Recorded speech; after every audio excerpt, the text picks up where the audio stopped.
Now see how I sound. Am I too loud? Am I too proud? Do I come round kicking a cow? Probably not. The All Seeing Guys podcast is part of Britpod Scene, an independent network of uniquely British podcasts that's always growing. Check out BritpodScene.com or follow Britpod Scene on Twitter to find out more. Ah, you hit record, didn't you?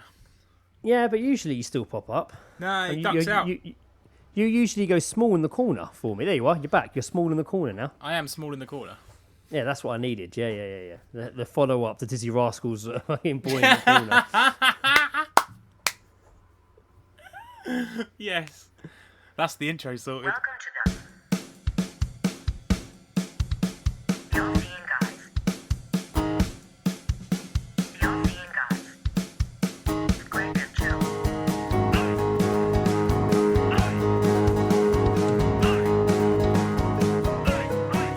The All Seeing Guys.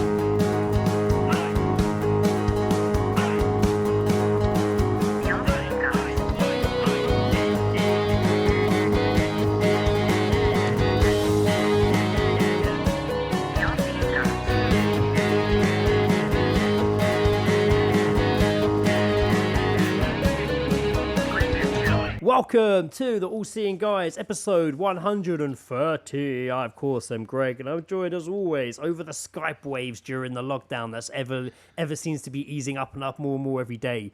Joseph Jackson, how are you, sir? Hello. Yes, very good. How- Thank you. What a wonderful introduction that was. I felt like I was on. Walking on stage with Terry Wogan or something. Terry Wagwan. Yeah. He'd be a bit more just like, oh, but wait, like. Wait, that's really good. That was really good. And I remember when Terry he Wogan... was always up and down. I remember he'd just be like really nice. He'd be just like, and here, as you can see, is my next guest, and he's Yeah, I remember when he was on Top Gear once, and it was that he was doing like is he doing the lap? the lap star on the reasonably priced car. Yeah. And he was I think it was like a whole bunch of them were there, and they were all doing laps at a go to see who do the fastest. And he was doing his, and he was just going really slow, and it cuts in the car, and he's just like, slow and steady wins the race. Love it. Well done, Terry. Go on, Terry. What a good lad Terry Wogan was. R.I.P. Remember, that's the one that was actually quite a big celebrity death for us, because remember when Ed was first on it, and he was like, Wogan won't go, not Wogan. Oh, yeah, and that was he it. didn't know Wogan had already died. Yeah, that was a And bad we were one. like, you're like, are you joking? Wogan's Wogan gone, won't mate. go. Well, I've got some bad news for you. Wogan gone. Wogan wain't. Wogan is no good. Terry, where you gone? Terry, where you gone? Terry, where you gone? Terry, where you gone? Oh, I'm dear. fine. How are you? How are you doing, man? You alright? Yeah, I'm okay. Fantastic. I'm all right. I've been, Lizzie's been back at work, so I've been looking after Indiana, and it's just been a lot of fun. And also, this week's been tough because it's been pissing with rain the whole time. Yeah, it's been a bit of a shitty one for So weather, we innit? haven't really been able to go in the garden. We haven't really been able to go to the woods or anything. We're just kind of confined to the house. Yeah, Maybe going to the shop. it's not the one. It's not the one. Yeah, it's a bit tough, but it's all right. It's okay. We still managed to have lots of fun, and there's been lots of lightsaber fights, and a lot of Star Wars. To the point where even now I'm getting a bit like, Indiana, do we have to watch this clip of Star Wars again? Do we have to watch Darth Vader Luke taking Darth Vader's helmet off for like the 50th time in a row? And like as soon as Luke's taken it, like unclipped it and taken the helmet off, she's like, again. I'm like, it hasn't finished this time yet. What is it? Is it the unclipping sound? Is it the sound of it unclipping that she likes? But we've got a series of Star Wars clips, so we have to go through and watch a whole series. R2 getting kidnapped by the Jawas Before you can start your day, I have to watch a that series. It's like a weird like OCD thing. Before I leave the house, I have to watch 13 different scenes from Star Wars. Yeah. It always says in general, what do you want to watch while you have breakfast? The red one, that's Darth Vader in Rogue One slaughtering everybody in the hallway. Right. That one ggets played over and over again. I feel like countless times. As soon as that's finished, again. But I can't complain. She's my 2-year-old, or going on 3-year-old, is getting massively into Star Wars. That's awesome. I'm well on board with that. Makes Sorted. things easier for me. You Much easier for barely me. had to push it. Yeah, barely had to push it. In fact, I didn't. She found a book. She found a book with Darth Vader in it, and the rest is How history. convenient. Where did you find How that? convenient. Somebody bought it. It was like a silly joke present someone bought me a couple of years ago. It's like if Leia like lived with Darth Vader, and it's just like one panel jokes of like him being her dad, like her in the gold bikini. Oh yeah, no, I did see Like, that. Yeah. Yeah, like her in the gold bikini from Return of the Jedi, and he's like, "You're not going out dressed like that." Like, you know, things like that. Yeah, she found that, and that was it. And then she found another book which I actually did buy before she was born, of Chewbacca and Porgs, and then she found that one, and that's it. She realized they were both Star Wars. Done. The rest is history. Yeah, no. Other than that, yeah, it's been very good. It's just been this week's just been a bit confined to the house, even though that sounds a bit silly to say during the whole 3 months of confined to the house. This has been like the most lockdown week. Yeah, it's the most lockdown week. Also, I think we should mention a sad mention, and talking about celebrity deaths. We lost a wonderful British actor today from Alien, Lord of the Rings, Fifth Element, and Chariots of Fire. Ian Holm died. Yeah, no, I did see that. Everyone went off. Lost his fight to Parkinson. That was a sad one. I was a bit like, because there's an advert at the moment that I keep seeing, and it has clips from Fifth Element in it, and it's him as the priest. Like, he's fantastic in that. He's so good at it. It's and he's no, because it was a bomb. I love it when he's in front of Gary Oldman. He's like, "You're a monster," and he's just like, "I know." And the whole scene with like when Gary Oldman's like choking and he's just like walking around him, just like, oh no, where's the robot to where's the machine to pat you on the back? And he's like, your whole empire could come crumbling down because of one little cherry, and then like smacks his back. Flies out his mouth. Yeah, fucking. I feel like I watched it recently, but I do like that film. Yeah, I do like Fifth Element's amazing, man. It's like it's different. It is. It does. I mean, obviously, I know he did the costumes and stuff, but it does just feel like one big Jean-Paul Gaultier, like fucking advert for his perfume. It's so it's strange because during something interesting that's going to happen during lockdown, I guess, is that usually in an evening it kind of works. Once Indiana's in bed, Lizzie doesn't really mind what I watch on TV. She's kind of on her phone most of the time, just like playing a game or just whatever women do on their phones. And you're just like Eurotrash. Eurotrash. I know I can't always get away with just playing computer games constantly if they're boring ones, because she's still kind of watching. But we do end up just putting something on that I think she won't hate too much, but I still want to watch.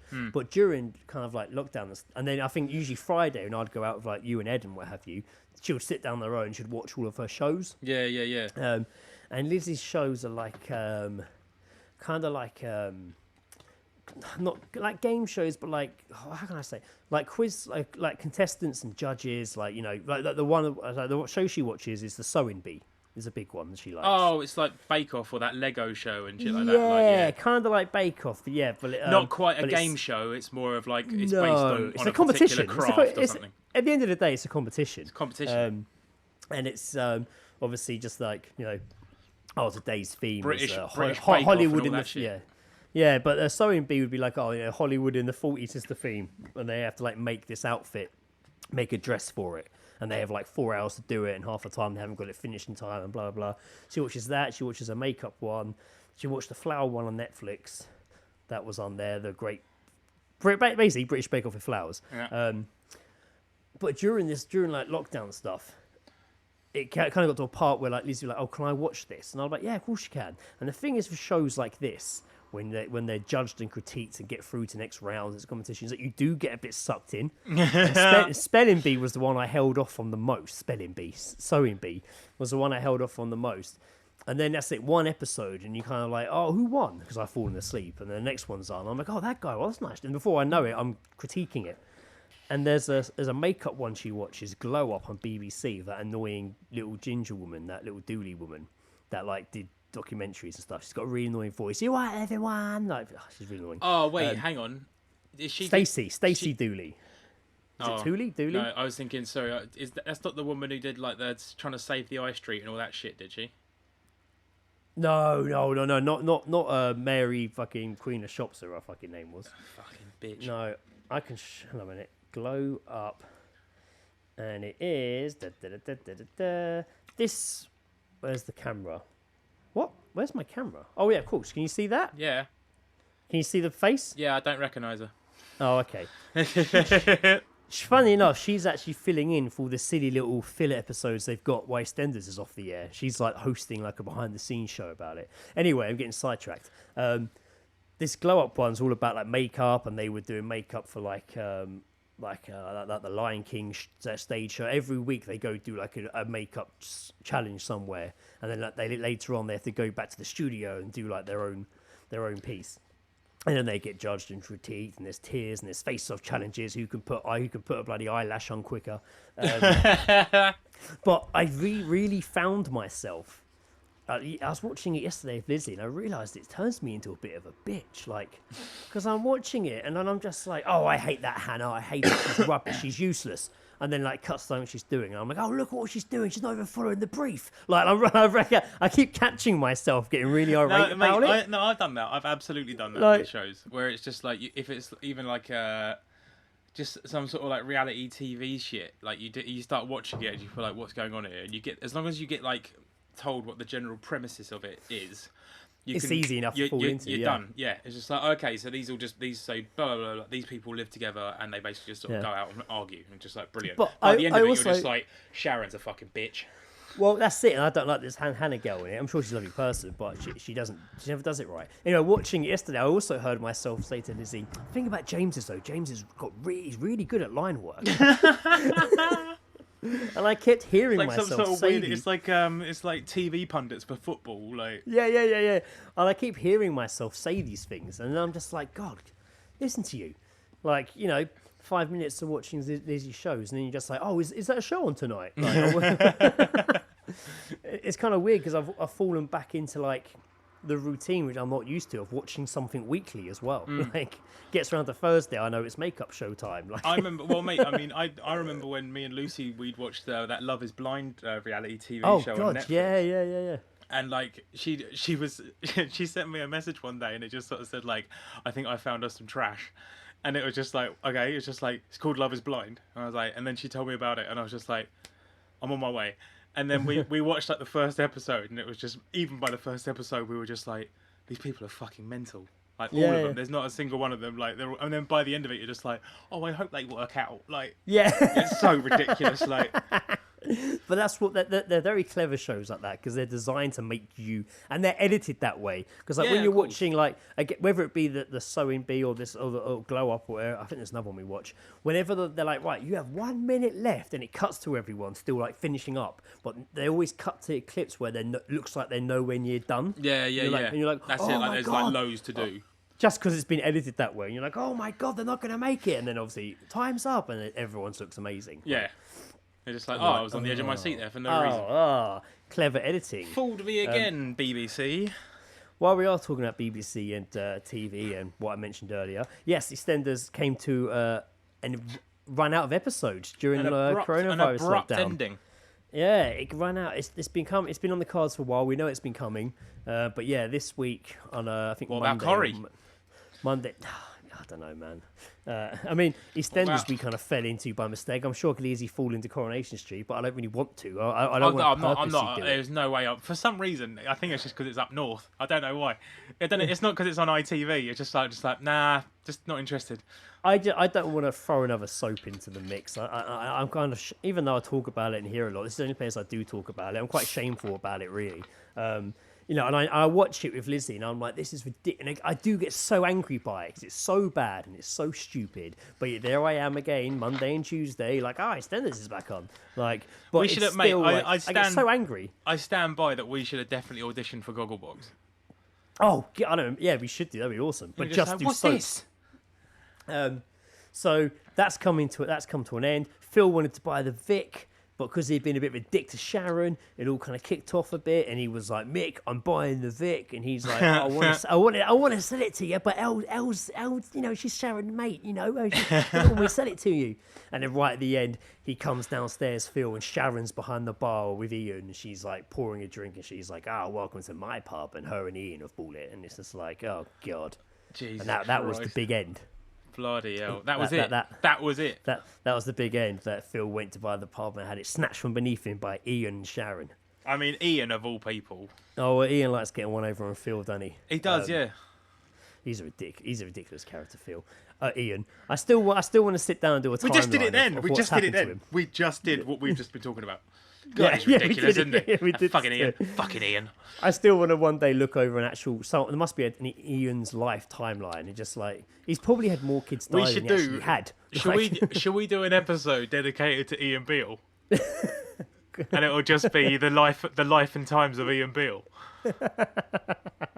I'm on board. Like I probably do some days of research. We can just find like a timeline of it of like 1986 appears as said character in EastEnders. Everything after that downhill. Downhill. It's very Yes, downhill. I agree. So now it's finished. So they're replacing it with this like behind the scenes. What if that's next week's top 5 list is the top 5 moments of Ian Beale's life? Yeah, but I think that's a really good one actually. We'll do that. That's a better way to do it. Yeah, we'll do the top 5. We'll both be doing the same thing though, just googling it. No. We'll just do one top 5 between us. Oh right, cool. Okay, cool. Or I'll present it or something. I'll have a look at the shite that's gone through Ian's life. Yeah. There's loads, man. There's loads to pick from. Oh yeah. I think that moustache for one is just. And when he was a tramp, when he was homeless. Oh yeah. I think he's actually in one of the first episodes that they're doing these behind the scenes. I think it's him and the woman that plays Sharon, who really annoys me, Sharon EastEnders, because her face is so ridiculously like tanned, or she just puts some really dark face makeup. And whenever her hand's in shot, it's the whitest thing you've ever seen. Me and Lizzie was just like, oh, bloody hands. But also, alongside them doing the behind the scenes, they're also, I think Justin and I play weekly, they're putting up classic episodes to fill the gap. I don't know how classic they're going to be, but I'm pretty sure me and Lizzie are still going to watch them. I heard it was like 2004, 2008 they're going with. Maybe that's what we could do. Like we could do again, just top 5 EastEnders moments. Because immediately I'm just like when Grant pushed Phil in that fucking hole in the garage. Oh yeah, that was a big one, weren't it? Yeah. Or when they crashed the car off by the Millennium Dome into the water. Like Phil was like shooting the fucking dashboard, wasn't he? That's right, yeah. Phil found out that Grant shared Kathy. Yes, and he did it with someone else. Grant is a long player on revenge, I'll tell you that much. Yeah, when Grant was with Tiffany, he was banging Tiffany's mum, weren't he, as well? Like, it's all go. Horrible. Horrible fellas. It's all seedy Horrible in the fellas. world of EastEnders. Do you know one of the stand-up ones that I mean, we're doing it again. We're going into an EastEnders episode. Or an EastEnders intro. Maybe we should just dedicate instead of because we haven't heard anyone say any Geezdrops, we'll just get rid of that and talk about EastEnders for 20 minutes. That'll be my Geezdrops. Yeah. So I heard this on the square today. I always remember. Do you remember Terry, who used to own the news agent? Of course, I remember Terry. Yeah. Do you remember when shacked up with a young guy? Didn't she? Yeah. That's the one. That's one of the big things that I always remember sticking out. And then Terry found out and like beat him up and then told him to fuck off. And there was just like, he made her dinner and that, and he was just like, I know. And he's just like, oh shit. Oh shit! Yeah, no, he sent her over to the shop, didn't he? He was like, "Get out my house." Or when like fucking Frank and Pat started having an affair. We saw there was a classic episode randomly on iPlayer at the start of lockdown. We watched, and it was that episode when Peggy finds out that Frank had been, and obviously Pat's Roy. His name was Roy. They all find out they had the affair. I felt so sorry for Roy. It's so ridiculous. Like. Pat's like crying in like it's pissing with rain. And she's like sat in the square crying, and like Frank walks out the Vic, and he's like screaming Peggy, Pat's name. He's going, and then obviously she stays quiet, and he gets in the car and drives off, and then she runs out and was like Frank, and he's gone. It's just like, why? He called for you like 4 times. Yeah, before you that. heard. Fucking soaps. Those earrings, mate. No, that could be it. Blocking her ear rolls. Yeah, she's picking up fucking like Chinese TV or something by mistake. Like, she's got like the background noises of Takeshi's Castle going on in her fucking ear. Dave Lister chatting over. Craig Charles, isn't it? Craig Charles. Speaking of Geezdrops, I actually do have a couple of Geezdrops. Yeah, I heard one actually the other day. Oh fucking hell, Joe's got a Geezdrop too. Yeah. So Geezdrops, where we hear snippets of our conversation and share them with ourselves and you. Lockdown edition Geezdrop. Do you want to go first if you have one? I do, yeah. I heard this on the bus the other day. Someone was just on the phone and she said this. She said, I'd get married out of pure spite. Married? Yeah, I'd get married. I'd get married out of pure spite. God, despite who? The guy you're marrying or someone else? Your ex? That was I moved two. Your parents? I moved 2 further seats away from her when I heard that conversation. I was like, I need to really distance now. Not getting involved. One I heard was this morning. Next door, I had someone pulled up outside, and I heard them be like, "Oh, we're here to do your windows and gutters, love." Which sounds a bit kinky in itself. Yeah, there you go. Yeah. But code. Before that they knocked on the door and I heard what they were doing. I heard there's 2 guys in the van chatting as they were like getting their stuff out the back of it, and I couldn't really hear what they were talking about. But I heard one of them just go, "You just got to fuck her off, bruv." Just got to fuck her off, bruv.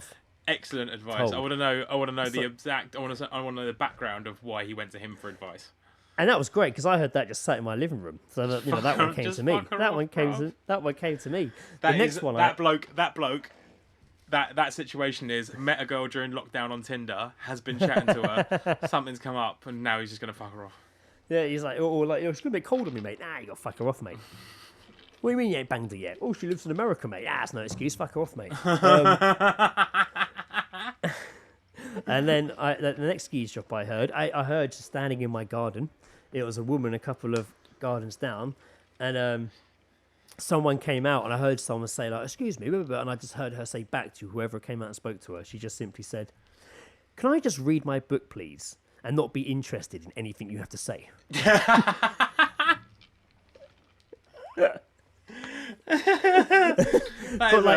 But so calmly. Said it so calmly. That is such a brutal response. Yeah, Dear but Lord. really, but it was said very calmly and almost nicely. Was it an elder voice or was it like a teenager? Oh voice? no, I think she was like in her like 20s or so, maybe. Jesus Christ. Maybe even my age. I don't know. In a teenager, you can kind of sort of just like almost pass it as a reasonable thing, but if they're in their 20s, just get out of their house. Yeah, just read my book. Can I just read my book, please, and not be interested in anything you have to say? What was it when? Okay. What was it when we were at, when we were socially distanced in your garden? We were. What was it that was said by the next? Ed says something about getting your. He says something about, "Oh, Joe, get your dick out," and at that exact moment, we heard someone over the fence go, "Oh, it's dirty." Yeah. Oh no, it's dirty. Oh no, put that down. Or it's filthy. Or it's filthy. Someone obviously talking to one of my kids, but it was so perfectly timed. Oh mate, like there was no gap in between. No, it's perfect. It was absolutely. We all fucking lost it at that point. It was absolutely perfect. Oh very, man, very funny. Very good. Funny. That was good. Yeah. So as Joe drew light to, we had a socially distanced barbecue with Joe, Ed, and Sarah. Came to my garden and we hung out for a few hours in the garden and cooked some food and ate it. It was lovely. I had a great time. It was very nice. Even though obviously sticking to the guidelines, even though it did start raining, we braved it out and just sat in the garden. But it wasn't too bad. No, it was totally fine. You had a bit of a coffee issue, but that was absolutely fine. I don't even know what. I just spilt coffee, right? Yeah, you did, but you did it in such a manner that it was just like it was like you went over a speed bump. I think it just threw me that. I don't know why. She handed it to me, and as I turned with the coffee, she said something to me. Just completely threw me off of what was going on. I think you turned away and then turned back, and that's what created this sort of swish of coffee. Yeah, and you know what I'm like when I'm a bit merry. I'm a bit of a swayer. God. I'm a bit of a swayer. And that was causing a few issues, and then I just kind of kept spilling it, and then I couldn't. Then I had a complex because everyone was kind of watching me and talking about me drinking coffee, and Lizzie was like in hysterics. You were in hysterics, like you doing it first sent me off, and then always Lizzie's laugh sent me off. Lizzie laughing is one of my favourite sounds. It's just so full of happiness. She still bursts into laughter talking about that now. About the coffee. She was like, "I've never seen you like that." She was like, "Oh, I'm sorry." It was great. Even you were just like, at one point you turned away from us, I think. I was trying to just drink, because I had to not face you when I drank coffee, because it just seemed to be a big situation. An ongoing, growing situation. Oh man! And all I was doing was drinking coffee, but I just spilt it and was a bit wobbly and a bit giggly, and it just caused it probably sounds so boring to you listeners, but trust us, at the time it was definitely a lot of laughter happening at my expense. It was great. I had one of my favourite moments.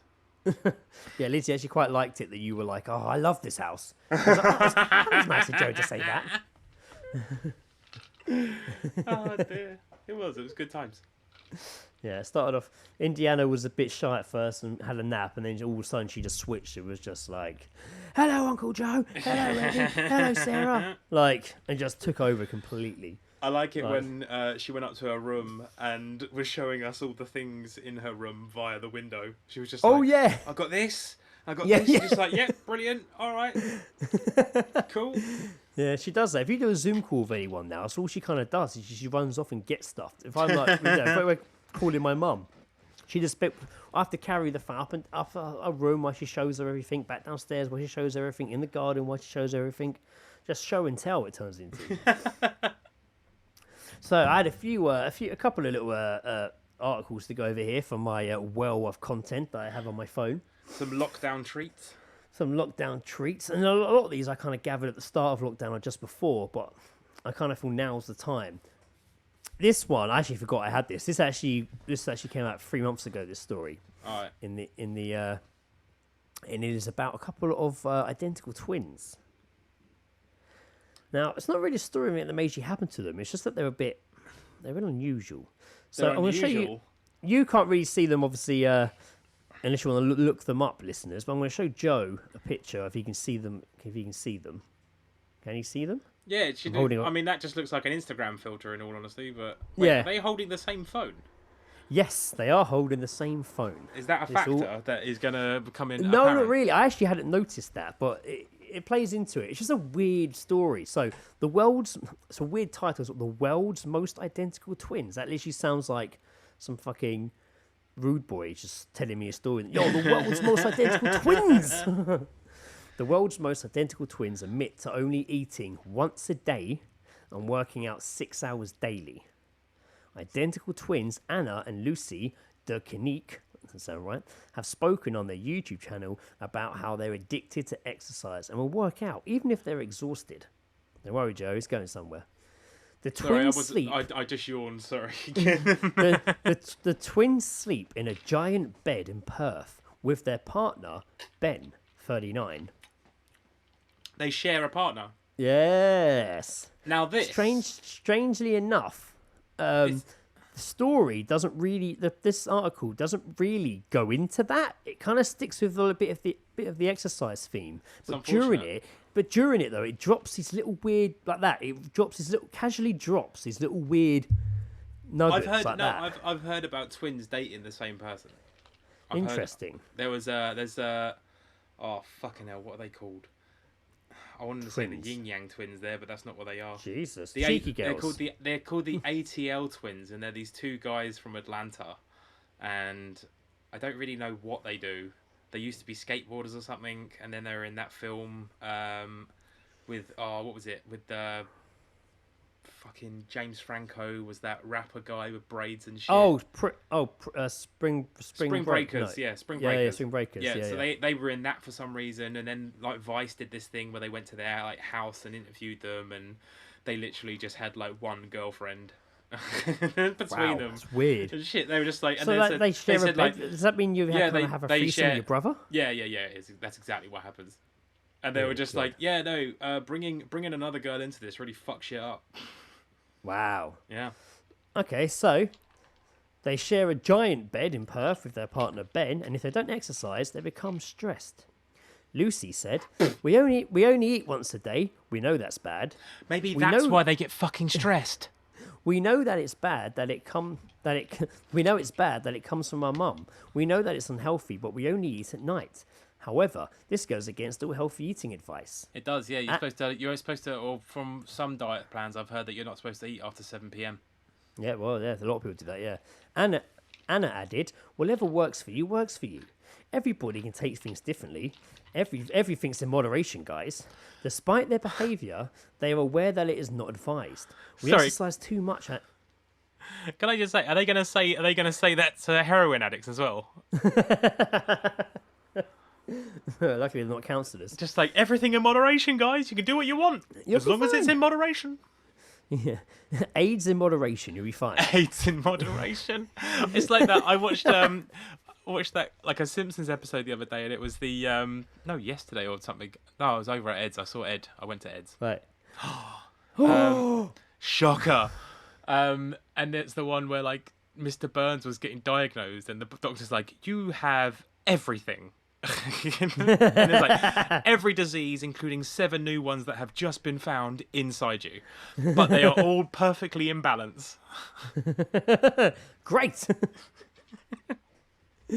We exercise too much, said Anna. We're addicted to exercise, the scary, excessive kind. We went on the treadmill for 2 hours, and then we weight trained for 2 hours. Then we walked around the house. For She 2 added, hours? It took up most of the day. Today we were so exhausted we couldn't even get up. The twins claim that their doctor has told them off, but they're already aware that their behaviour was excessive. We get overboard with things, they said. Sometimes we're so exhausted, they said. The other day, we were just so exhausted, we couldn't really finish the workout, but we did it anyway. I mean, they sound like idiots. They're just saying the same thing over and over again. I feel like I'm listening to the Kardashians talk. Here we go. In recent news, the pair said that Lucy actually died during a botched anti-aging procedure whilst in a cryo chamber where users experienced temperatures as low as minus 160 Celsius. She allegedly died. Exposure to this kind of temperature can lead to an adrenaline rush, which narrows blood cells and reportedly tightens skin, burns calories, and makes people younger. The 34-year-old twin said that Lucy died when she was temporarily starved of oxygen while undertaking treatment gone wrong in their native Australia.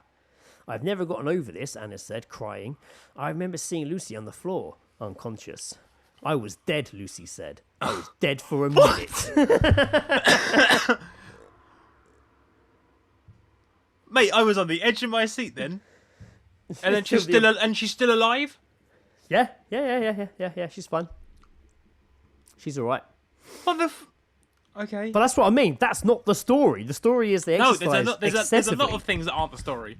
Yeah, like it's weird that the story is just like, excessive exercise. Excessive exercise shares a partner with her sister and they sleep in a massive bed. Excessive exercise. Excessive exercise. Lucy died in a cryo chamber. Excessive exercise. Yeah. Didn't you, Lucy? Yes, I did, yes. I did, yes, I did die. That's true, actually. Yes, I did. I'm fine now, though. I got over it. But I can still do excessive exercise. It's fucking insane, man. That's mad. Insane. Matt, that's insane. Yeah.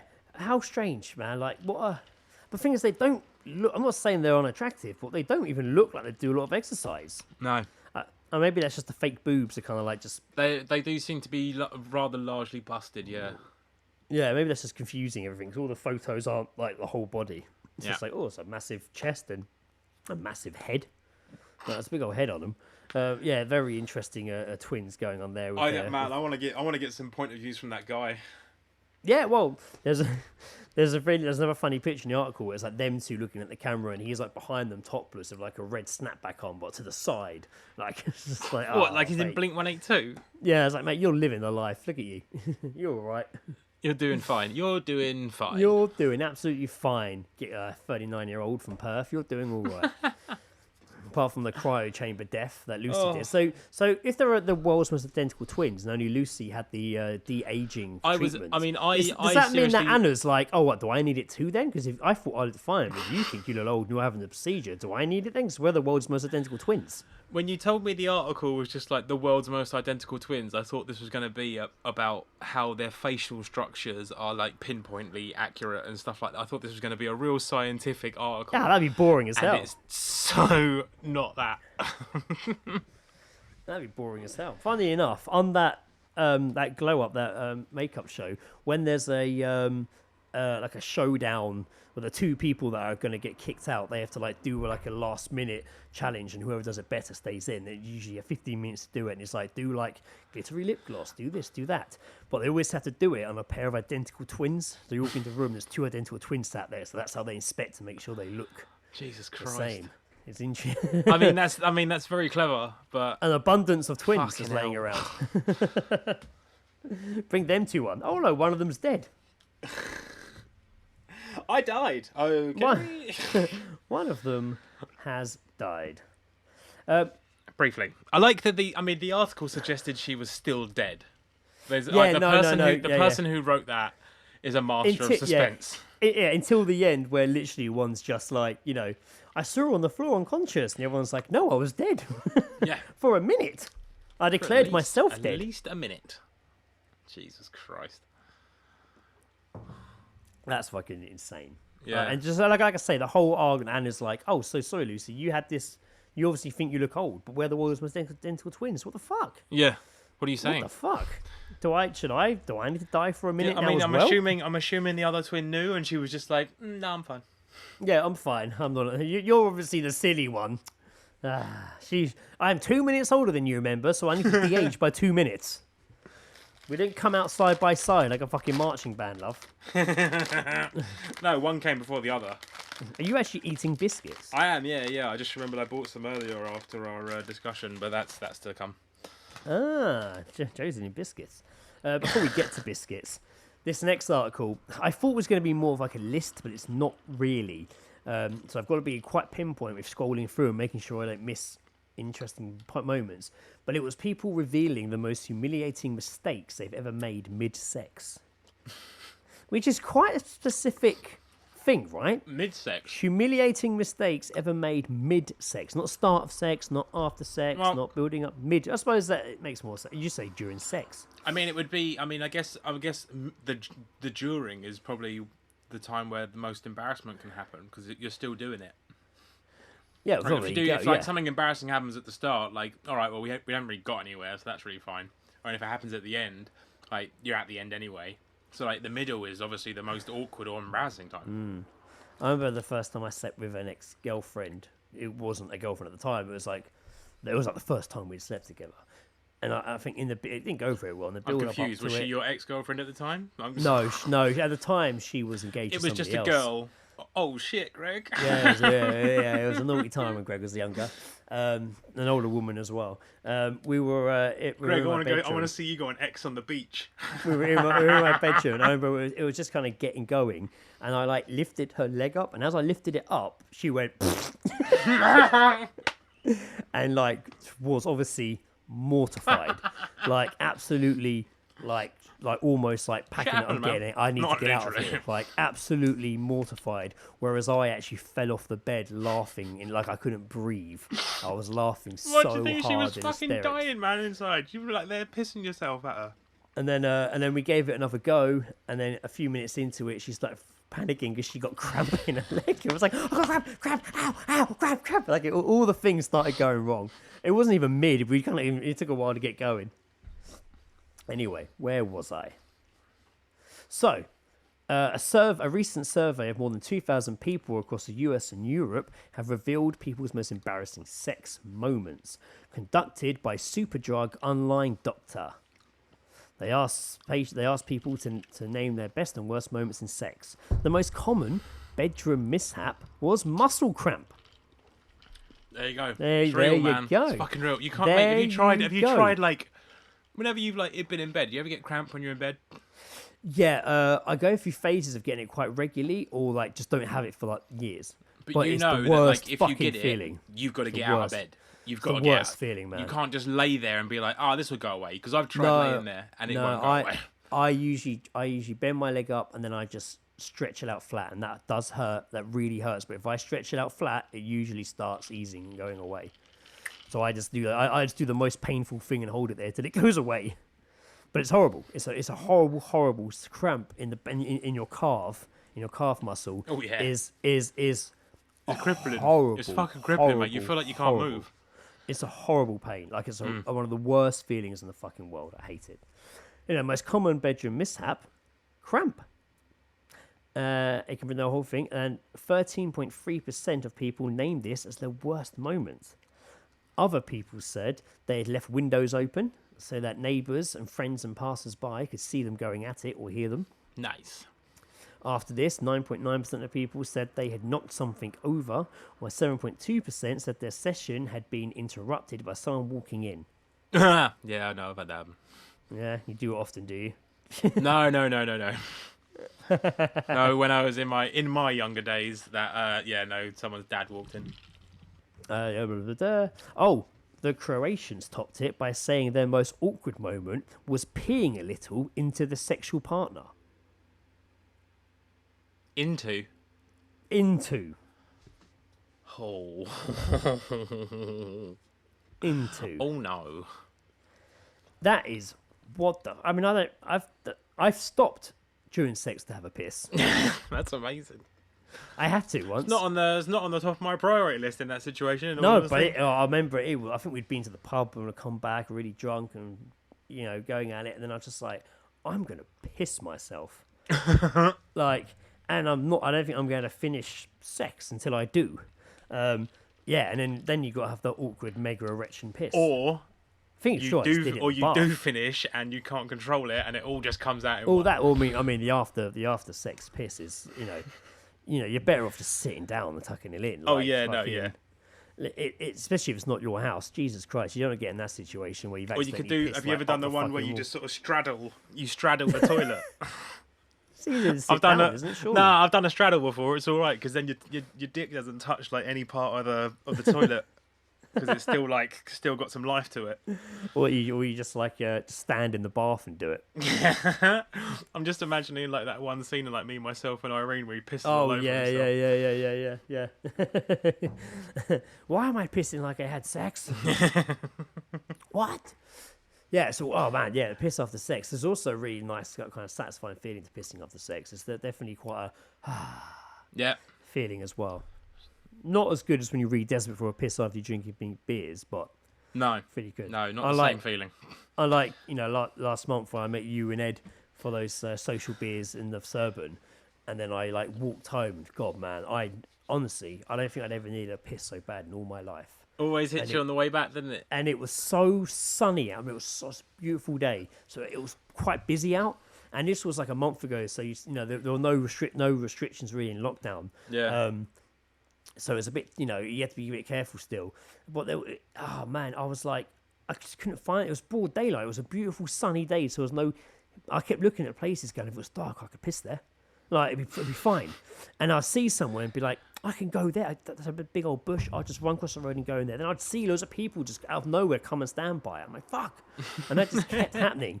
And I was getting closer and closer to the main road. And I was like, when I hit that main road down by the Ace of Spades, that's it. There's nowhere left to piss on that route. I'm main road walk all the way home, and I don't think I will make it. And then I got to this someone's drive, kind of a bit of an alley, but it was someone's driveway. And I'm there, and I'm like, oh, it's happening. It's happening. I could feel it happening. So I'd rip it out the top of my shorts, and just turn and just face this bush, and just pissed for ages, for so long. You always get caught. These two kids on their bikes pulled up and just stopped and just watched. Didn't say a word, just watched. And I could see the mum walking up the hill, and I'm like, come on, just finish so I can get out of here. Kids. I don't want the mum to come up and be like, why is your dick out of my boys? They I stopped. managed to Look, it's not my shake fault it they're off. watching. It's quite an impressive display. Let's be honest. I know, and because it already started, I'd soak the top of my beige fucking short waistband, all down the front. I might as well just piss myself. Got it all finished. Luckily, it was a really sunny day. And by the time I'd got 2 minutes down the road, I was drying. I did put them in the wash, of course, but I was like, right, now all the evidence has gone from the front of my shorts. That was bad, man. But I honestly, if it hadn't have happened then, I 100% would have pissed myself. And you've got I had my hand in my pocket holding the end of my dick. Oh yeah, no, that's a classic move.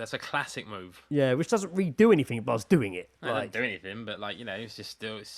If anything, better when than it does, better than nothing. if anything, if you did start pissing yourself because you held the end, it would just kind of inflate a bit, and you'd be like, oh my god, then it would just blow everywhere. Not explode, but I mean you'd let go of the end. It would just slip out and just go. Poof. Ah, foreskins.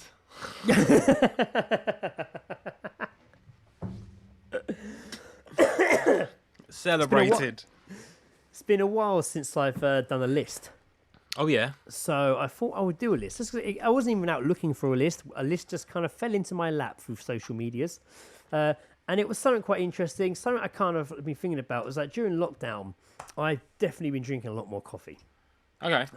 Also, thanks to my mate Lee, who's been sending me some fucking banging coffee from his work. I had to get a little percolator and shit 'cause it's proper legit. Oh, so nice, man. So thank you for that coffee, man. 2 bags of it came through the post yesterday, and it's really, really nice. But yeah, during lockdown, I can imagine there's been a lot of extra coffees and teas being drunk, and I imagine there's been an increase in biscuit consumption. That's right. What would make you think such a thing, Greg? That's right. This list is the nation's, or the UK's, top biscuits. Let's have a look. Skibbity bo.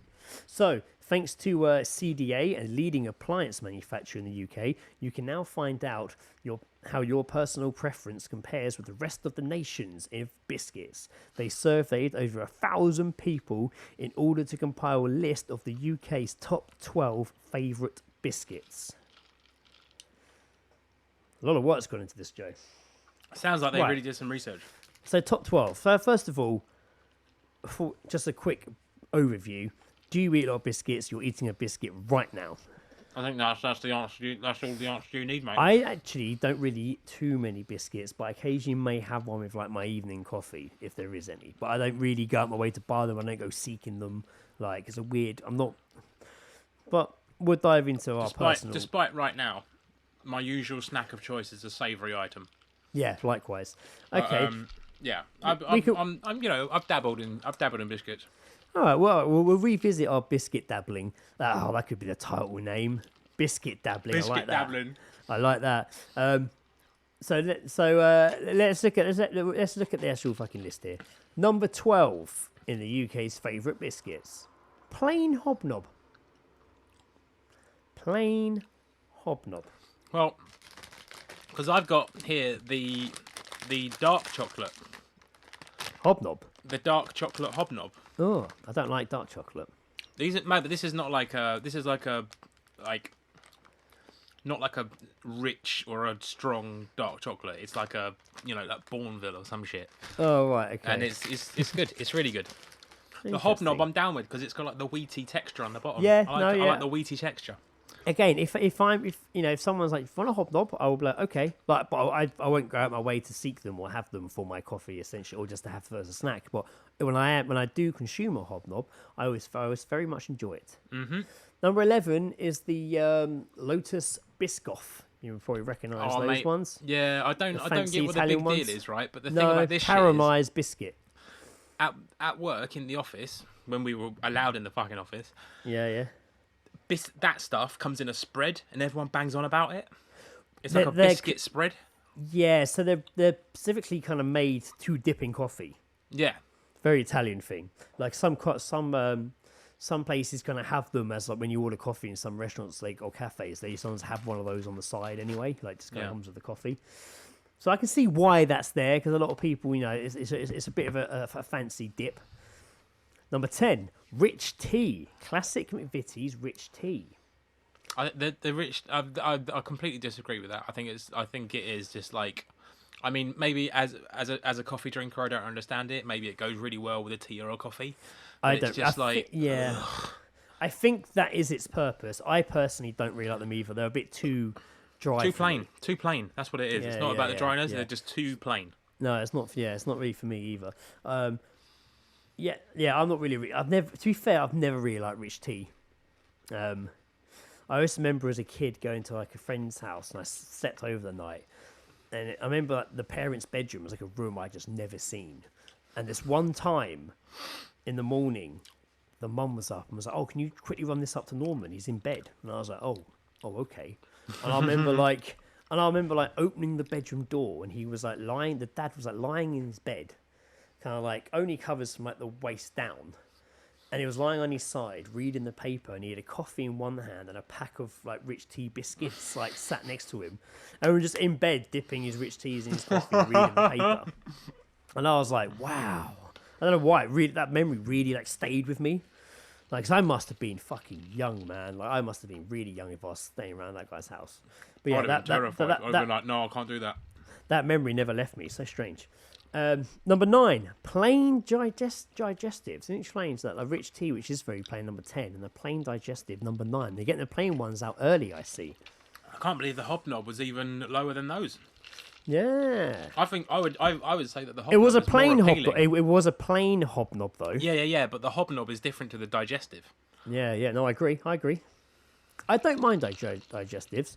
I don't mind them, but I do. My preference is a hobnob. Chocolate. I like a chocolate digestive. I do like it when someone's made a cake and they're like, "Oh, I made the base out of like mashed up digestive biscuit." For some reason, it sounds really good. I'm like, "Oh yeah, okay, yeah, I like that base." Yeah. Digestives, chocolate digestives always remind me of the bottom episode where they go camping in Wimbledon Common. Yeah. And Eddie's idea is to lure out badgers or foxes to eat using digestives. That's the episode they kind of repurposed for the live show, wasn't it? They did like a live show, and there was one of them camping. I remember watching it on TV. They did loads of bottom lives. They did one where they but were like one of them was they definitely were, had a tent on the stage. They did an episode where they were stuck on an island. Yeah, I remember the episode, but I was saying I remember the live stage show. I remember they did one of. Sorry, like, no, the live similar. the live show was them stuck on the island. Yeah. But I don't remember them camping. Maybe I'm prison. confusing. Maybe I'm confusing the two you're talking about. No. All right, number 9, plain digestive. What's number 8? We must surely got rid of all the plain ones. Ginger nut. I was gonna say ginger nut, mate. I was gonna say it. Ginger nut. I remember them from my childhood. Yeah, But I was like, because I was weird, so like I didn't really have like hot drinks. Even when I was younger, I didn't like tea I or didn't coffee either. or anything at all. I didn't till like 10 years ago. So I just like my get a 20s. ginger nut and then just like some apple juice and just put that in my mouth. And it was just a horrible Oh, experience. nice cup of apple juice, please. Yeah, no, ginger nuts. Again, I think there's something that if I'm at someone's house and they're like, "Oh, have a ginger nut," I always kind of think, "Oh, actually, that's not as bad as I thought it'd be. That's quite nice." I think I'm It's always all pleasant. right, I but, think I'm like, always surprised when I have one. But again, if I'm in a shop, it doesn't even get a second look of getting. Nah, it. not But at all. No, ain't going in my basket, fam. Nah, it's not something that catches my eye when I'm out. You know. All right, so number 7, Joe, chocolate hobnob. Ah, what? Hot Oh, chocolate so this is milk. plain Milk. hobnob This- with nothing on it. So the original, what we talked about earlier, number 12 was plain hobnob. Jesus. All the top like the first like 5 or 6 have all been plain. Now we're on number 7, and it's chocolate hobnob. Okay, that's the one. We've already seen plain hobnobs at number 12 on the list. Now we come to the real deal, the creme de la creme. That's what it says here. Nice, I like that. Number 6, an interesting one here at number 6. Mm-hmm. Jammy Dodger.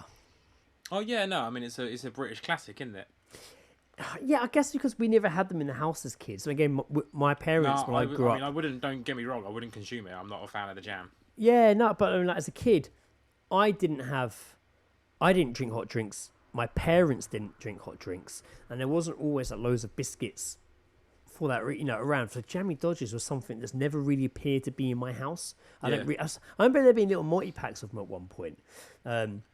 But yeah, jammy Dodger, it would always be something like if I was at someone's. I always saw them as more of. I know they're not a cake. I know they're a biscuit, but I always saw them more as like a sweet or a cake or something. I never like a biscuit to me was always like a hobnob or digestive. Yeah, something like this. I was more. I expected this was something I'd see next to the party rings at a fucking kids' party. Yeah, absolutely. But no, apparently they quickly became one of the most popular biscuit snacks of all time. Party rings remind me of Fridays after school. Either my mum's my mum's friend and her kids would come over, or we'd go over theirs. And the Friday was always kind of just sort of like kids' tea, sort of fish fingers, beans, chips, and all that. And then afterwards was always like, party rings or like ice lollies, depending how hot it was, or just like anything. But always like party rings or like those animal biscuits. Oh yeah, the animal crackers. Yeah. I never really liked party rings. They were a weird one. Yeah, I think I had one at it must have been like a niece or something's birthday. At some point in the last year, I think maybe I remember picking one and being like, I haven't like these in years, and biting it and being like, it's horrible. It's really hard, isn't it? So we've got Jammy Dodger at number 6. Now we're hitting the final 5 here. So now things are going to get a bit real. I think now we're going to start seeing like the classics coming in. And I'm not wrong. So number 5, we have custard cream. I'm glad I didn't see this any higher because I do not rate the custard cream. I actually like a custard cream. Do you? I actually quite like a custard cream. That may even appear in my list later on. I actually am quite a custard cream fan. Here we go. Number 4, chocolate digestive. Ah. A classic. Through and through. Chocolate twist on the original digestive. And it's not Yeah. too much chocolate. It's a thin No, layer, it's not. but it's enough. It's enough. It is enough. It is. It does. It's not overbearing, so you can still kind of have them with your morning cuppa and it not be too intrusive as having chocolate for breakfast. Exactly. Ah, the bourbon biscuits, originally introduced in 1910, with a name that comes from the former French royal House of Bourbon. Don't remember that Game of Thrones episode, but yeah, I like a bourbon biscuit. I like a bourbon biscuit. Bourbon. A bourbon Proper bourbon ones biscuit. though, like proper ones. Like Yeah, sometimes yeah. sometimes you get like those boxes that are like They are bullshit because they're always stale.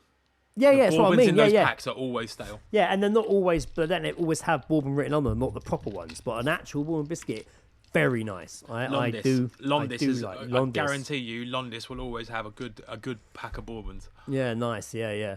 Number 2, just shortbread. That's interesting. Wow. Just shortbread. I guess so. I'll get the shortbread. Some of the shortbread you can find a bit. I don't rate it. I find it too like. I guess it's just too buttery. I guess. It depends on there's nicer shortbread and not so nice shortbread. Well, I've definitely had shortbread like someone's bought. Like that's Walkers or Scottish Walkers. What's that? There's that brand from Scotland. There's really nice shortbread. Yeah, man, they do. There is a lot of shortbread in fucking Edinburgh. I'll tell you that much. Yeah, I bet. Yeah. So what's number 1? Who knows? What could I mean? You know, there's so many that we could choose from. Pink wafer's not been mentioned. Ugh. Do you consider penguin a biscuit? We're going to get to my list in a minute. gonna get there, aren't we? I almost had penguin in there, but I took it out. Oh, really? Okay. Number 1 is Jaffa Cakes. The English favourite. That's really surprising. And it says here, we cannot believe that Jaffa Cakes made it to number 1 on the list of the nation's favourite biscuit, especially since they have been classified as cakes since 1991 for tax reasons. For tax reasons. Well, that settles the argument then, doesn't it? Done. It's tax reasons. It's a cake. Tax reasons. That's the most ridiculous end to an argument. Yeah, it's cake. Tax reasons. So yeah, Jaffa Cakes down. That's not too surprising to me because everyone likes Jaffa Cakes. I don't really like them, if being honest. I'm not a huge Jaffa Cake fan. I'm quite That's a why fan. when we tried to do that Jaffa Cake challenge, I ate like one. And was like, oh, yeah, you know. They're not easy to consume within 60 seconds, I'll tell you that. No, they're not. They're not easy to consume. But my brother Jason, he's always been a big Jaffa Cake fan. Everyone else I know is a big Jaffa. I don't think I've encountered many people who don't like Jaffa Cakes, apart from my own reflection. Yeah. Like I just never No, that's really all right. wanted You know, Jaffa to Cakes. each their own. You know. So we thought, because we've been doing top 5s in the episodes, we off the back of that list we would do our personal top 5 biscuits. It's getting very British, isn't it, in this podcast today? Ooh. What? Next week, it's our favourite teas.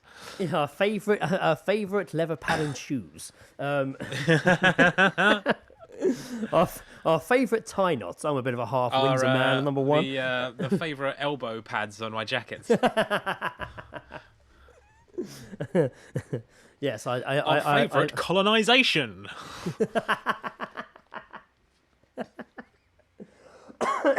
That's good. Firstly, as we just said, I don't really eat many biscuits, but occasionally I do have one of my evening tea. Years ago, there were biscuits that I swear were called Misfits. I swear they were called Misfits, or Misbits. No, it's Misfits. I swear it was. It was like the advert kind of. I remember the advert. The packet was green, I think, and they were almost like the peace sign. It did just come up. The I didn't even. I only typed in They were like I swear the biscuit in my memory looked like the peace sign upside down, but I could be wrong. But I remember them being. I loved them. I really, really liked them, and I don't think they were around that long, and I haven't really seen them for years, so I'm not counting them. But I remember as a kid loving them.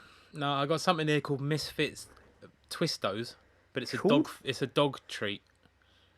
Misfits, cookies, biscuits, and snacks. It's all pet food, mate. These are pet items. This does not bode well for you, my friend. Literally everything that comes up is dog items. You, Greg, have eaten dog food. Yeah, I've got it as well. Misfits, Scruffy Bites, adult dog treats. But it was years ago. I don't think they get made anymore. Greg, But I remember. Greg, everything is on the internet. There is that is where the history is. If it's not coming up in the first one, it don't exist, mate. You've been eating dog food. It might have been something. It might be as Misfits, broke. I don't know, but it was something like that. I think you need to accept that you've been eating dog food for years. Dog treats. You've been eating dog treats for many, many years. I was a good boy. Now, as we mentioned, as you said, you raised earlier, my worst biscuit that I fully despise is the pink wafer. Really? I despise it. I hate it. I hate looking at them. I hate knowing they exist. I'm partial to a pink wafer. I don't really like wafer. Like, is it? If I have an ice cream, I don't mind it in a Kit Kat. It depends how much chocolate there is covering the wafer. Like if I have if I have a like a 99 ice cream, I don't eat the cone. I hate it. Ugh. Like it actually makes me no. What if the cone? What if the inside of the cone had like a layer of chocolate, like that quick drying chocolate sauce? I don't know. I don't really like. What if you had it on the inside and the outside? Chocolate sauce. I don't really like chocolate sauce on ice cream either. You picky shit. Fuck off. You know what? This episode's done. See you next week. I don't like chocolate other than anything else apart from chocolate. Like a cake, biscuit, or bar of chocolate. I don't like it. It doesn't need a gimmick. Else. I don't like chocolate milkshake. I don't like chocolate ice cream. I don't like chocolate cereal. Anything else chocolate, I just don't like it. Chocolate cereal? Hate it. Nah. Really? Yeah. Indiana does. She has Cocoa Pops, but I don't like it. I hate chocolate cereal. Not even Nesquik? Nah. Oh, mate, banana you're not Nesquik. the person, Yeah, you're banana. You're not the person I thought you were. Banana Nesquik. I'm all fucking over that shit. Don't try and defend yourself now. But not chocolate. Not chocolate. I like chocolate. Wow. I like my call me old fashioned, but I like my chocolate to be actual chocolate. You are so segregated. You are just like. That's why I had a hard life growing up. But yeah, I hate pink wafer. I hate going to parties and seeing them on the buffet, and I'm just like, don't like them. I remember having one as a kid and literally being like, it's like pink cardboard. Greg, these are all the telltale signs of you growing up to be a bigot, and I can't believe that hasn't happened. Well, this is going to be very boring because these are my choices are quite conservative of my top 5 biscuits. So we haven't even started your top 5 yet. No, we're what were you talking about? I was saying about biscuits I remembered liking and biscuits I hate. Oh, right. I thought these were like honourable mentions. Number 5 is the custard cream. I do like a custard cream. I mean, if it's there again. I like classic biscuits. I quite like, I remember like the broken box ones you get from Iceland or whatever. Like there's all the big box full of biscuits. Yeah. Custard cream. Bourbon biscuits, number 4. Nice. Two classics. Two classics. I mean, in my eyes personally, the pinnacle of biscuit. But yeah, I agree. Very good. It's surprisingly, it's actually not high. In fact, maybe it will be. No, I'm sticking there. Bourbon biscuit. Number 3, chocolate digestive. Now, the reason I put chocolate digestive in is because once I randomly bought a packet going to Ed's. I don't know why I bought them. It was probably a couple of years ago. And I remember I had them in my bag for ages, and I was like, I don't care, I'm not going to eat them. And it was later on, I was actually, I'm really hungry now. Oh, I've got some chocolate digestives, Ed. Pulled them out. And both of us were like, this is amazing. Munchy food, this is amazing. And I was like, God, these are great. Yeah. Why don't I buy these normally? And I think the next time I went round, I bought them again. And ate one and was like, ugh. Wasn't the same. Yeah, it wasn't the same. You picked the wrong time, mate. Yeah, I think that's what it was. They were fresher. Chocolate digestives. Number 4, technically could be argued to be a cake, but it was listed in, when I did a quick Google to check, Vietnamese creams / swirls. Now, when I was a kid, I fucking loved these. Like the 2 swirly bits of shortbread with the Vietnamese like cream in the middle. Like, as a kid, I remember loving them. That is a fancy biscuit you're talking about there. I don't know. That's not on my... I mean, it wasn't that fancy because you'd get them in everywhere. But I really, really did like Vietnamese creams or swirls. They were a firm favourite growing up. They were a bit of a dessert biscuit. Yeah, those. Oh, yeah. I know Yeah. what you mean. You Yeah. see them everywhere.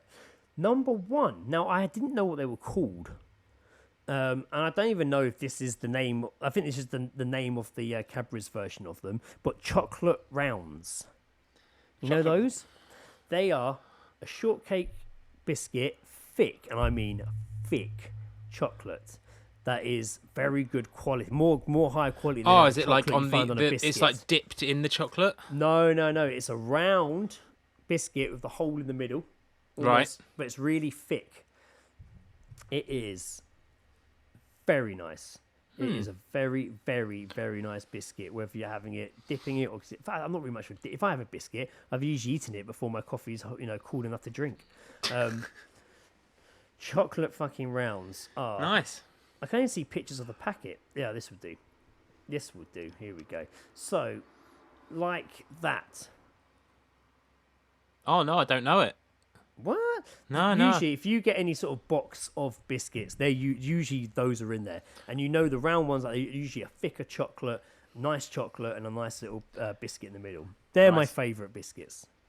Fair enough. I like those. That's good. Can't believe I'm having them. They're my favourite biscuits. I watched Hot Fuzz during the week. I've been wanting to rewatch it for a while, and there's kind of like the running joke of asking the local paper, who's Adam Buxton, asking the question, what's your perfect Sunday? Oh yeah. The other guy is like, I'll tell you my perfect Sunday. And at the end, after all the action's kicked off and all the TV crews show up, that guy is just like, now my perfect Sunday. That's what I feel like when I'm like, they're my favourite biscuits. I feel like I'm like chatting to like the local parish newsletter, small town newspaper. Yeah, the local parish newsletter call up a podcast, the Quick Armstrong, to discuss his top 5 favourite biscuits. Oh man. Well, you only mentioned one of the ones which I had on my list. That's always quite interesting about us with these top 5s, and in general, is that things like this don't really cross over much, do they? We Not always too do much, kind of no. have quite separate When lives. there's You such hear that, a, listeners? We have separate lives and feelings and tastes. when it's such a broad horizon. Yes. Oh, I had something stuck in my nose then. I thought you were getting a bit poetic. That was horrible. That was really horrible. I was caught in a rock. I felt like I had a condom stuck up there. Maybe you do. Who knows? You could have been drunk and not pulled the way out. Obviously, condom up the mouth, out the nose. Maybe you've drunk one night, you just let go and it's still up there. Just forgot about it. I was like, give it time. You'll be one of those. You'll be a story I read about on here. The man's found here condom in nose for 10 years. So I put my number one. I'm gonna do them in a reverse order. There's no real order to them. My number one was definitely, however, Bourbon biscuits all the time. Nice. Used to, my favourite gig was with orange juice. I was really fucking weird with because I didn't like hot drinks, so it was just like I just dip it in orange juice until it went soggy, and then just suck on it because it was all orangey. It was nice. Yeah, makes me feel a bit weird. Yeah, a lot of people say that. Someone told me a psychopath, I think, when I said that once. I wouldn't go that far. Well, I murdered them, so... Oh, that was their last words. You psychopath. Yeah, that was it. From there, I go on to the plain chocolate hobnob. Not the chocolate. I guess dark chocolate is what I should probably the say. naked hobnob. Oh no, dark chocolate. Oh, so dark not plain at all. I see. No, with the plain chocolate is dark chocolate in it. Dark chocolate hobnob. That's in there. Right. Jaffa cakes, which was in the list. I've got to say Jaffa cakes, 100%. Although it's a cake, they're a cake. Yeah, well, we're British. We say it's a biscuit or a cake. It's both. It walks in both worlds. It's like Blade. It's like Blade, a Jaffa cake. It walks in both worlds. There's not a Daywalker. Jaffa cake product that I haven't enjoyed, apart from the chocolate muffin, which was ridiculous. All right. They had a really horrible chocolate muffin once, but then they've done. There's weird flavours out now, isn't there? They brought out so that every now and again they'll do special editions. So when it's Halloween, they do lemon and lime and raspberry and stuff. And there's a few sort of variation of flavours, but they're not always available. It's kind of sort of limited edition sort of stuff. Okay, Jaffa cake flavours. Strawberry. They did a strawberry pack. My fourth option. Pineapple Jaffa cakes. Anyway, sorry, you carry on. I'm not down with that life.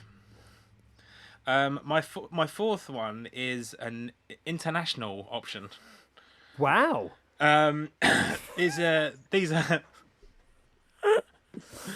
I don't know how international it is, but basically, I remember these from like going on holiday in France, and it is these Le Biscuit. What are they? Prince Oh, biscuits. they're like in a tube. Yeah, like chocolate inside. They're in a little yeah. tube, and it's basically like Yeah. 2 plain biscuits with a lot of chocolate in the middle. But they are. There were many variations So of good. biscuits like that throughout Europe as well. I couldn't remember like what they were in England, but all I could remember was them. So I just typed in French biscuits. There were. I remember there being It variations. made me feel of like it. I was typing in an insult. It was just like, What- you French biscuit. What made me laugh, as soon as you said international biscuit, I instantly remembered being in, I want to say Brussels, but it could have been somewhere else, when I was interrating with Lee and Ben 11 years ago now. How crazy is that? And we went into a shop and they had biscuits there. Ben picked them up and they were just called Negroes. Oh no. We need to find a. We should. I think on the next list we do is inappropriately named products. I don't know if Googling it's a good idea. I was when I was at Ed's the other day. An advert came on. I think for like John Lewis or something, and there was a fridge or. I found it. Negro Jesus biscuit. Christ.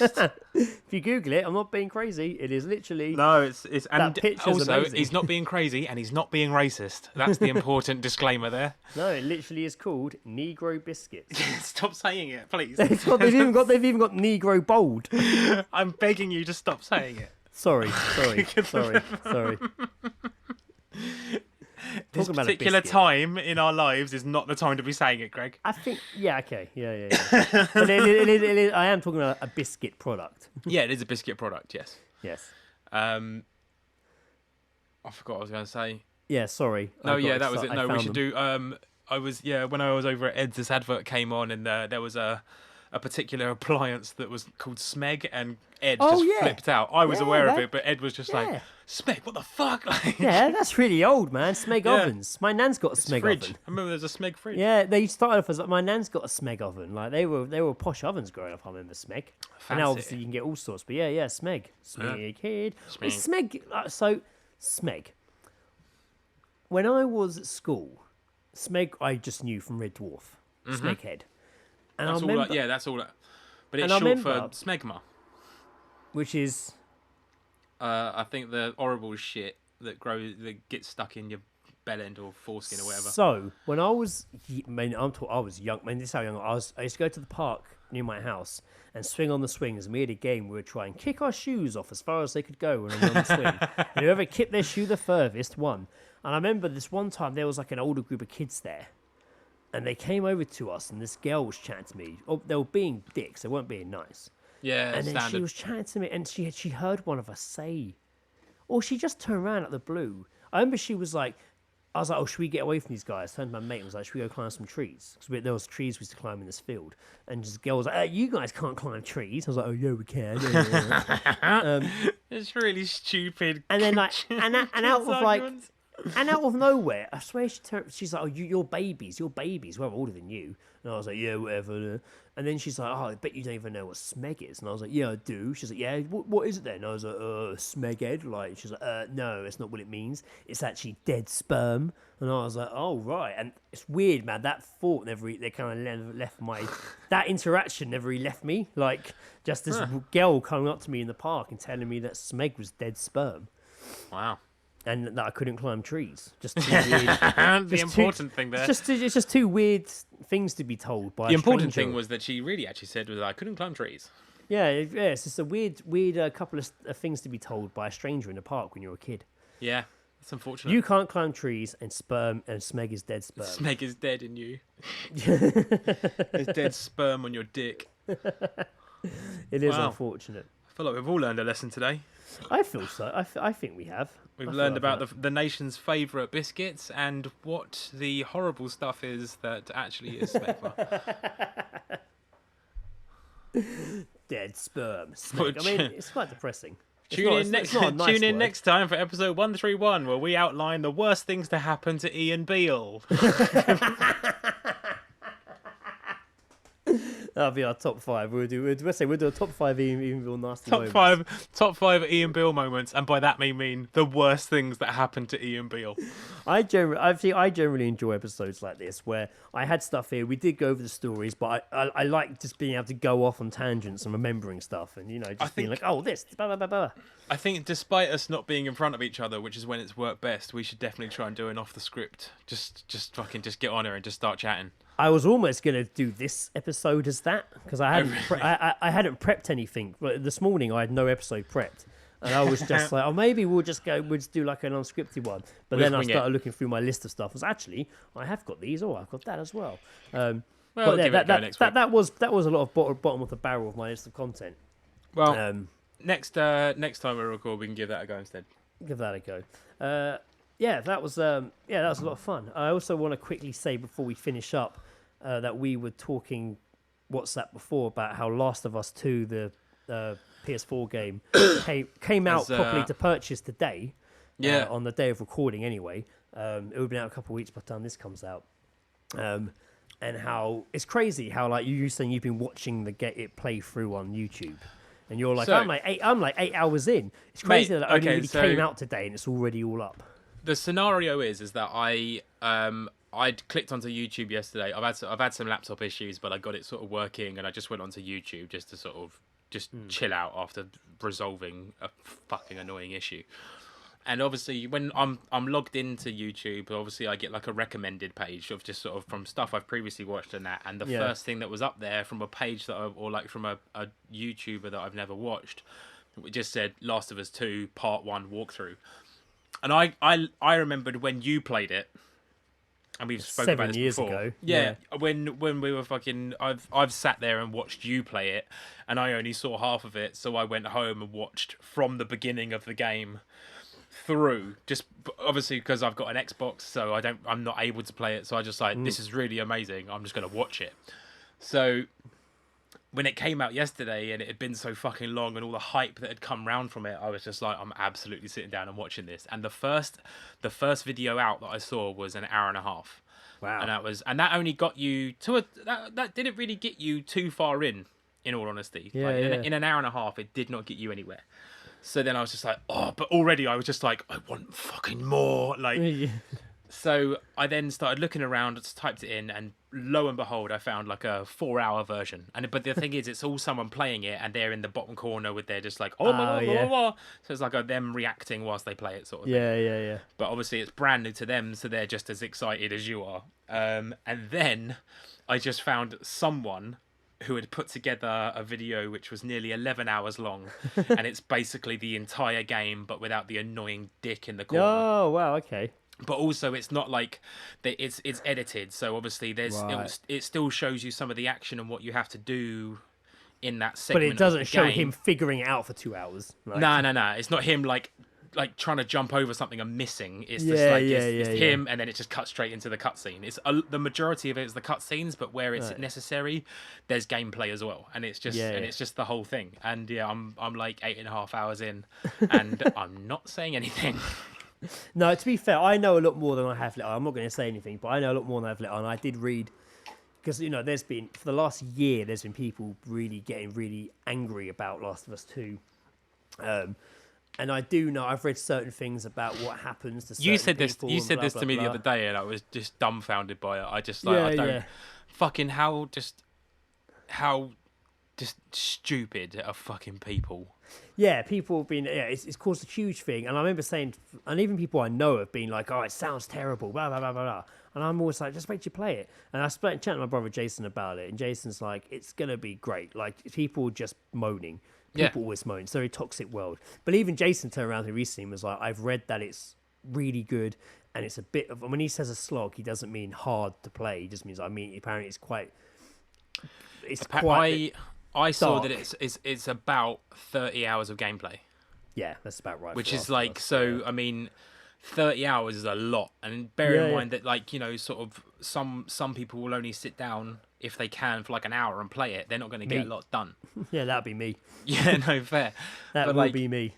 But that is, well, they're saying that. I feel like my replay of Last of Us recent during lockdown, I thought I actually whizzed through it pretty quick. But then again, I had played it before. So You knew, but you knew where you were going. You know what to do. Yeah. You weren't really sidetracked by like finding shit. Were Yeah, you? yeah. But it's I think if there's someone that sort of literally will get home and play it, get home from work and play it from 6 till midnight, they'll have a great week. Like, Yeah, nice. So like, but and then there's people who have got it early and sat there for 30 hours playing the whole damn thing. Like, it's just, I mean, it was bound to, if there was going to be an early release, obviously for review purposes and YouTubers or whatever, then obviously it was going to happen. And it looks phenomenal. I remember the one thing I always remember was just like the scene when in the first one when they see the giraffe. Oh, it's such a good scene. Which is amazing, and it's just all the landscape and everything. And there's plenty of moments like that. I would say it's there are sort of moments of color, but it's definitely a sort of there's a darker sort of color palette. Yeah, okay. But it's really really good. It looks phenomenal. I did see a clip in the advert of I think it might have been Eddie or someone else going through like a dark tunnel almost. And something running out, and I was like, Ed gets scared in games as well. Like, it's weird. Ed gets more scared in games than he does in films. Like, I've literally been next to Ed where he's been playing Alien Isolation, and he's like paused the controller and thrown it and being like, ah! I think I've got a video of him playing like a zombie game, and it was brilliant. But it's really good. The story's really good. I don't know if maybe because I'm not like a Last of Us purist, I've sort of enjoyed it a bit more. I'm not sort of like holding these things against them, or I haven't put them on a pedestal or anything at all. But in general, I'm not even playing it, and I'm just watching it on YouTube for 11 hours, and it's amazing. It's really awesome. Really good. It's like a movie, man. It's like a movie or like a 10 or 11 part series. Yeah, I'm looking. You know? I am looking forward to playing it. My only worry is that I won't have time to play it like in big chunks. But I am looking. I've been waiting, 7 years for this game. It's crazy. It's been 7 years since the first one came out, and it is one of the only few games in like recent years I have actually played twice all the way through. Yeah. So I am quite excited to play that. Well, I'm very excited to play the second one, to be honest with you. I think it's one of those games as well where it's not like, sort of games these days, they've all got like sort of like downloadable content, like DLCs and shit. And there's nothing like that. It's literally a story driven game. Yeah. It's not like a free roaming situation where you can be distracted by something. It is you play this, you go this way. But it is loose enough sometimes to give you almost a feel of free roaming. Yeah, absolutely. Say if you go into like a large building, you can go anywhere. You could walk into multiple buildings at some points. I like games like that. I like games that let me feel like I'm free, but it actually is showing me where to go, so I don't just lose time. And as I said, there's sort of bits in it where you do sort of play from the point of view of other people, like briefly. I mean, you did that in the first one. You played as Ellie as well and stuff like that. And those other characters in it you'll play as, I look forward to seeing how you. Well, Ed's on it now, isn't he? Ed's downloaded it and cracking on, isn't he? He's downloading it. Yeah, he said it was like 93 gigabytes. So I don't know if he's I think he's probably still going to be waiting a little bit. Oh yeah, he might not be playing that till later tonight or tomorrow. He'll be up at 4 a.m. Yeah, he'll be up for his morning coffee and then play it. And that'll be it. And then when Sarah wakes up in the morning, he'll be having his morning nap because he's already been up for like 6 hours. Awesome. Yeah, I'm looking forward to. I am looking forward to hopefully having time to crack on with that game. It looks really good, and as well, there are some really fucking brutal moments in it, man. I bet there is. Yeah, really brutal. Lovely. I like brutality in my games. All right, awesome. I'd say that brings us to the end of the episode. That was episode 130. Joe, it's been a pleasure as always. I do look forward to our little sit-down fucking Skype conversations during lockdown. And even out of lockdown, this seems like a good method until we can actually meet up and record. I will say, the day we do actually get to sit down and record together again is going to be quite an exciting time. I reckon there'll be quite a hype episode. Yeah. Or we'll get too wasted beforehand. And it'll just be like, I can't do it. Do you remember what was the episode that time at the flat where we had to stop recording and finish it off in the mornings? We were too fucked. I don't know. Fucking could, yeah. Yeah, I do remember that actually. Yeah. There was just one point where we stopped and you were just like, Can we do this tomorrow? Yeah. I'm too fucked. I think I'd already set up as well, hadn't I? Like. Yeah. Oh, it was funny. Sweet. All right, Wow. awesome. Okay. So, yeah, that wraps it up. I have been... Greg died for 1 minute in a cryo chamber at Armstrong. And I've been Joe, the twin that survived Jackson.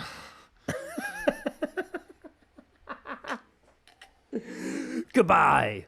Not survived, just lived.